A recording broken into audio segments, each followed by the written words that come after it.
to my sewing room. I have the happiest show for you today. I love to talk about babies. We have 7 grandbabies with number 8 on the way. And of course, being the mother of 5 children, you know I love babies. Beautiful baby things are on the way for you, and we're calling this show Special Touches for Babies. Isn't this a pretty baby bib made out of the Swiss batiste? And it has a blue pea shaped on there. You know, our new baby that's coming, his last name will be Pea, so we have this for our new grandbaby that's coming. Scallops are one of my favorite things in the whole world. This is a really elegant baby gown with scallops down the front, very tailored and very plain and yet very pretty. Another version of the scallop day gown is smocked.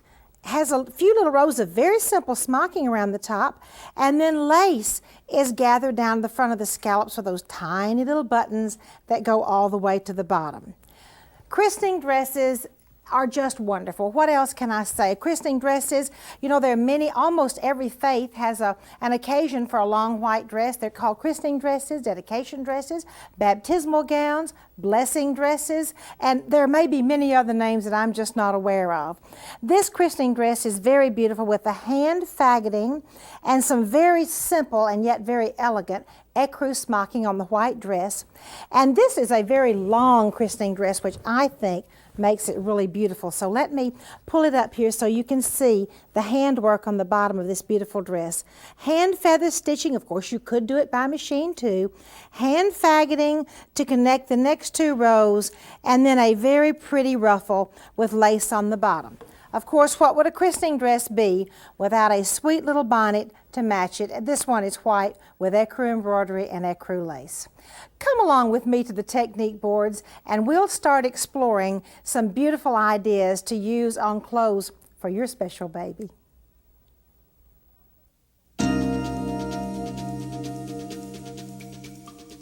So many special touches for baby clothes are available. It's hard to decide which ones will we share today. However, hand faggoting is the first one. This beautiful baby christening dress is white Swiss batiste with ecru embroidery and ecru hand faggoting. The hand faggoting joins these 2 sections, which by the way are both finished edges, and it joins the center. Now the smocking is very elegant too, very easy and very pretty smocking, but the skirt has a beautiful finish. This part of the hem is put in with hand feather stitch. The hand faggoting joins these 2 strips and these 2 strips, and then there is a pretty ruffle on the bottom. Okay, let's check out how to do the hand faggoting. First of all, here's your pattern. You have to draw on the lines that you're going to slit when you're using a regular pattern. After you get your front and back, your lining and your shoulder seams sewn together, you will slit it, and then you have to put a seam in order to finish it. So that will be a finished edge. After both strips have a finished edge, then baste it onto a brown paper bag, and now then you're ready to do your faggoting. The strips on the skirt, this is simply a tube that is sewn together and pressed flat. Those will be the strips that go in the faggoting sections in the skirt. All right, here's how the skirt piece is put together. The skirt is hemmed 1 time, and that'll be your top piece. Then here's one of those strips we just made, another one of the strips, and then here is a strip that is sewn only on one side. And then you once again baste all of this onto a brown paper bag. All right, to finish this ruffle where it doesn't have a raw edge, here's the faggoting. And by the way, we're looking at this from the back. The ruffle has been stitched to the front, and that piece is simply folded under and laid down on top of the ruffle. Therefore, we have a finished piece on the front side and a finished seam on the back, which makes it quite pretty. Now the hand faggoting, this is a large piece, and it has, I'm using a needle with 6 strands of floss. Normally you use 1 strand of floss and a smaller needle. All right, I'm going to come over to this side, pull it through.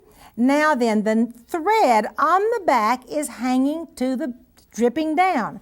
So I'm going to make the needle go down and catch the thread, because the thread on the bottom was hanging down.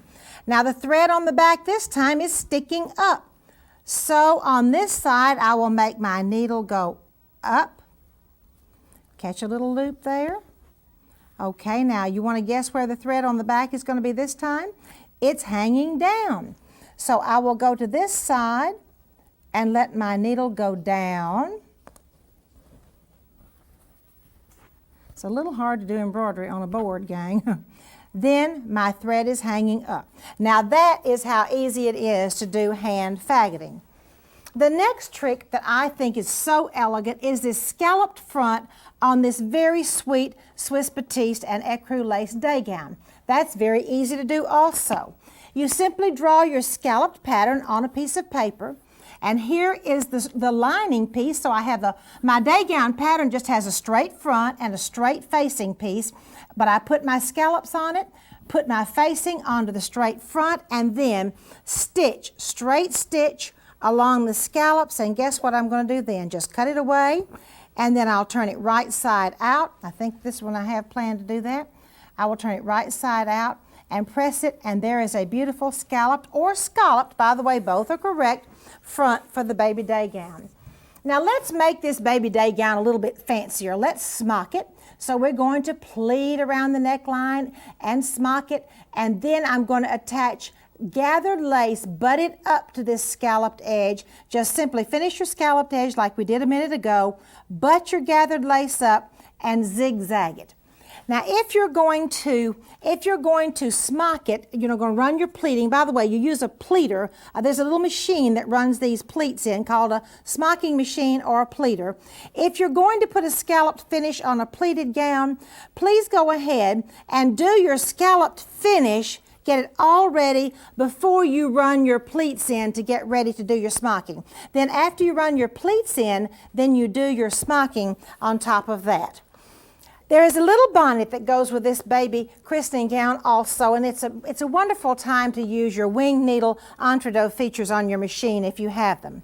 Here is the little baby bonnet with the beautiful hand embroidery, and the wing needle entredeaux has been used to attach the gathered lace around the outside. This one is done in a little bit brighter color and it's a little bit easier to see. You see, you attach the gathered lace with wing needle entredeaux. Here is how that is done. If I want to put gathered lace on the edge of my bonnet, I go ahead and stitch up the bonnet and stitch a straight line to hold two pieces of the lining together. Here's my straight line. That's also a guide line. Then I put my gathered lace on top of the guide line, set my machine on wing needle entredeaux, or in this case it's a pin stitch I'm using, a wing needle pin stitch. Now this is where it is so good to use the wooden shish kebab stick to hold everything with, because if I run over a metal holder of some kind, it could damage this beautiful sewing machine, and probably if I hit this wooden shish kebab stick, the most damage it might do is to break a needle. All right, I'm going to pull another pin out, and I'm going to once again continue the wing needle entredeaux, which attaches this gathered lace to the bonnet. And now then, we have a really adorable home decorating item for your baby nursery. It's called a lamb pillow.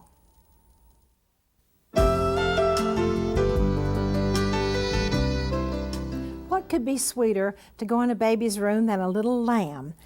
One version of the little lamb we have is made out of an old quilt, and I don't ever cut up a really good quilt, but it's okay if you've got one that's completely torn up or that hasn't been quilted. That's the one version of our little lamb. I really like this version of the little white lamb too, which is just absolutely precious, done in your Swiss embroidery, and it even has a little puffy ear and a little button for the eye. Let me share with you how this one is made. First, I cut the little lamb shape out of a muslin. I cut a lining and a base for the crazy patch. Then just take whatever trims you have, lay them on the little outline, and I'm going to draw the little eye up here so I'll know where to sew the button. Here's the ear that I put a little bit of lace around some of the embroidery for the ear, and then you just simply lay the other on, and then you put your lining back on, the back of your lamb back on, stitch around it, leaving a little space to turn it right side out, stuff it, and then finish by hand whipping up the little section that you used to turn it. Isn't that a sweet little version of the lamb to go in your little lamb's bedroom? And now then, I have a precious baby craft for you.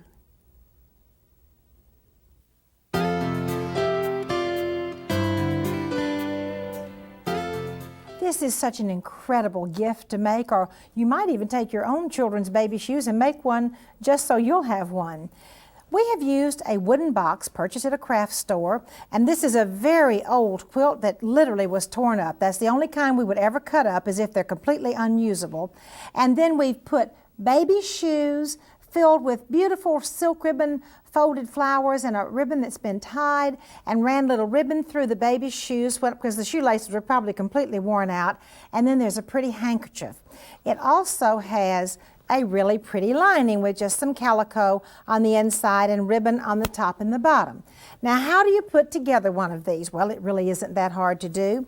And by the way, what do you put inside one of these? One of the things you might want to do is have the cradle roll. For instance, this is a little book. It's an antique one, but you might use the one when you first entered your baby in your church. You might put the little cradle roll. You could also put the cards that your baby received when he or she was born. Put whatever you want to in it, but lots of good memories could be tucked away. First of all, you're going to have your little wooden box, and then you're going to make a little hat to fit it. And go ahead and put a pretty lining. This one is pink. And then fix your ribbon around it, make it all fit. And then, of course, that's ready. Now you're going to have a lot of fun fixing the top. Here is a baby shoe, and we've made some rolled roses, and here's just a pretty ribbon we've tied into a bow. The roses are really easy to make. Just make little petals. I thought I'd kind of roll one of these. This is wired ribbon. I folded it in half. Then you can even take your little shish kebab stick and roll one side. Take your little shish kebab stick and roll the other side, smush it down at the bottom, and you have a beautiful petal. Make several of those, use florist wire, wire them together, and then a little florist stem, and then you've got your flowers to stick in here. And you know, another neat thing to put on this would be a baby spoon with a little ribbon tied on it. I can slip my little ribbon around there. And then a pretty little handkerchief. This is a little antique handkerchief that has ducks on it. We could slide the little handkerchief with ducks underneath there. You might have a pretty baby bib that your baby had. Put the baby bib somewhere tucked in and around, or use whatever you would like to put. But it's just so much fun, and I think using the baby shoes is especially nice too. And now we have a really wonderful doll dress for you.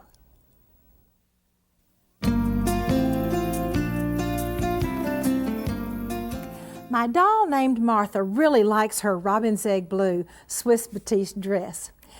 As you know, this doll really is the doll that's named after me, and she has to wear her glasses in order to see too. This little dress is our basic pattern that we have for the series, and it is so pretty. Entredot and gathered lace around the neckline, and this is just a little ruffle that has been stitched on the regular bodice. It has a little V bodice with the tiniest little piping you've ever seen, a really pretty skirt that's slit up the front with a wonderful L shape on the side, and look underneath. A really pretty Swiss motif has been zigzagged down for the little petticoat that peeks through. It's really a very easy doll dress to make. Let me just kind of run through it so you can see. First of all, go ahead and construct the doll dress with the entredot and gathered lace, the shoulders. Then this is simply a ruffle, a straight lace piece which has been gathered, stitched onto entredot, and then it will be brought around and stitched onto the lines you've made on the bodice of the dress. Here is what the ruffle looks like before we actually stitched it onto the dress. You make the ruffle, butt the entredot up to it, zigzag it after you have gathered the ruffle up, and then you're going to put lace and miter it around the end. Let me share with you how easy it is to zigzag lace together. This is the first basic step of French sewing by machine, is butting two pieces of lace together and zigzagging them. And also, you're going to use this same very easy, super easy technique when you butt a trimmed piece of entredot up to the top of this lace after I gather it to finish making this ruffle that will go across the shoulders of the dress. Dresses like this with those spectacular ruffles really look like they're a lot harder to make than they are. Now then, let me show you what I've done here. I've simply butted the laces together, and then I'll pull this gathering thread. Let me get a pin here. When I'm ready to gather the whole ruffle, I'll pull let me go back to the edge. That makes it a little bit easier. I'll pull a gathering thread, and it will gather. Well, there's nothing like sticking a pin in my finger on the show, is there? I will gather this little ruffle up and then butt it up to the trimmed entredot. Now let's go back and see how that skirt is made. The skirt has lace that is mitered on the corner, and it's also mitered up here on the L shape. How do you miter lace? It's very simple. I'm going to pin it down, put a pin on the outside, a pin at the angle. I'm going to fold it back on itself, remove the pin and put it through 2 layers, and look what happens. Then a perfect miter has been folded in. That technique was used for here and for here also. Now then, to put the little motif on the center of the skirt, I'm going to place the motif and then zigzag all the way around it, and then I'm simply going to flip it over, and with my scissors I will trim out the excess fabric from behind the motif. Do not worry about that raw edge. Believe me, after it's been zigzagged as tightly as we've zigzagged it, that raw edge is going nowhere. All right, there's my miter that's all, my motif that's all finished. And then here is how you assemble the skirt. We will go ahead and put the piece that has the angle on it and the miter on the skirt. Actually, this should have been a little bit longer. If you want to know the truth, it's supposed to come all the way down to here. And that would be a little bit longer if it were really the dress. And then we're going to gather the whole skirt, and then our pretty little doll dress will be finished. And next, I have a perfectly wonderful baby quilt for you with just really exciting squares on it.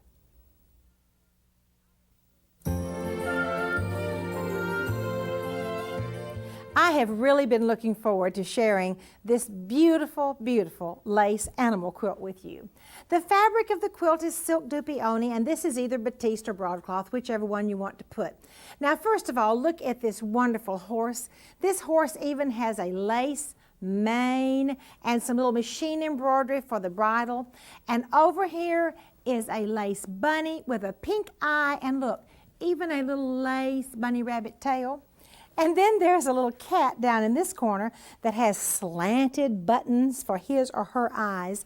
And there's a little puppy dog over here. And this puppy dog has lace ears and a little button for its eyes and a little button for its nose. This quilt has some of the most wonderful sewing techniques, and really it's very easy. Going to have a little quick lesson in lace shaping here, and I thought it'd be fun to do the horse first. First, you draw the pattern of horse off onto paper, very simple lines. You can put any animal you want on here, of course, but this is the horse. Then you transfer your pattern over to your fabric, batiste or broadcloth or whatever you're going to make your quilt out of. Next is time to shape the laces.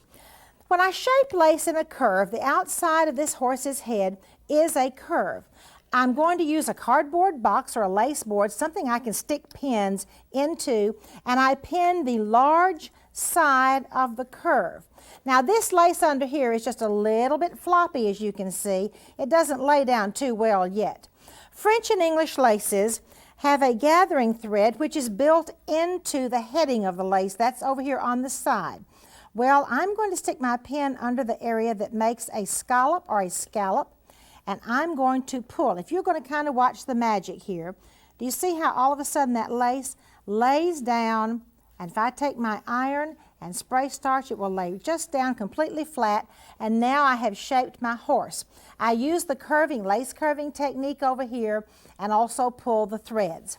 Now to put the mane on the horse, I'm going to go ahead and gather up some wider lace edging, excuse me, and then I'm going to simply zigzag to zigzag the lace mane down. I certainly do hope this is a mare and not a stallion with this lace mane.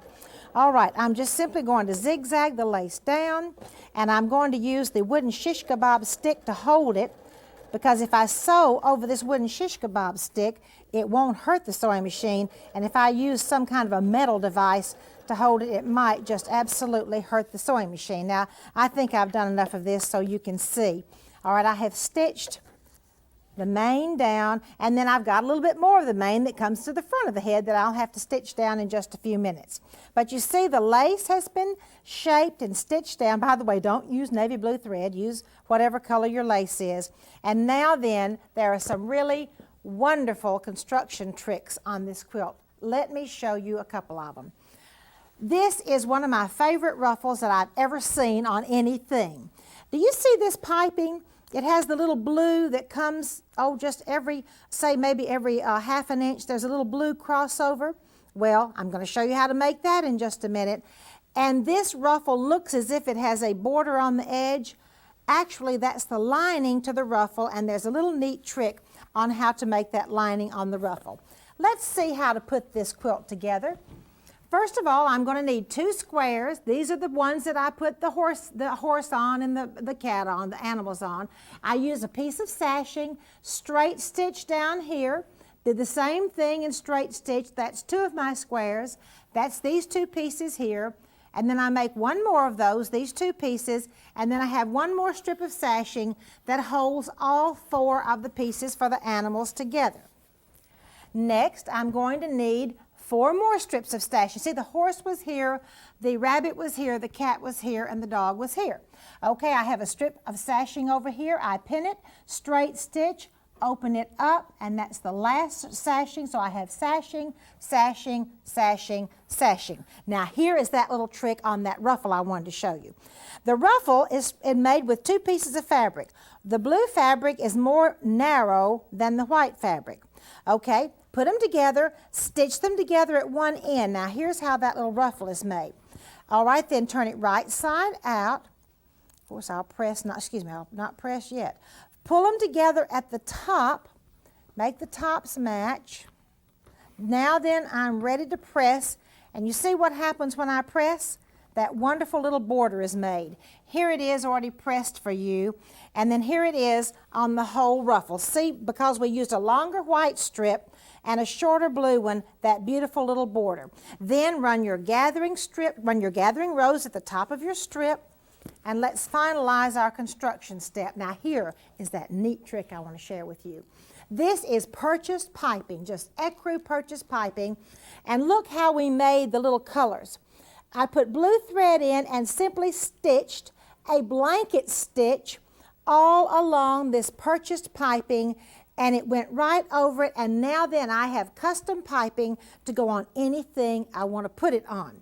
Now the rest of the quilt is constructed just like you would construct a pillow. You've got to put some batting in behind it, and you have to have a lining, and then you put your piping all the way around the pillow, and the ruffle goes like so, and then you put the backing on it. You just construct it like you construct a pillow, and that is how you finish your beautiful little animal lace quilt, which I hope you enjoyed seeing that quilt as much as we enjoyed sharing it with you. And now won't you come along to my attic with me?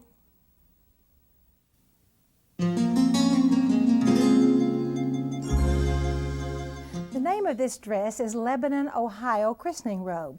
Now, why does it have a name like that? I was teaching in Dayton, Ohio earlier this year, and I had an evening. My plane did not leave until Sunday morning, and so we had Saturday evening, and I asked the ladies, could anybody take me to an antique store where I could look for some white clothes? And one of the ladies said, oh, I'd be glad to. So she drove me to Lebanon, Ohio, where I bought this beautiful christening robe in an antique store there. Now, when you first look at it, it looks as if it is fabric butted together with lace, but it isn't. It is a fabric that is made like this. The sleeves are a piece of this fabric simply gathered up, makes that cute little sleeve.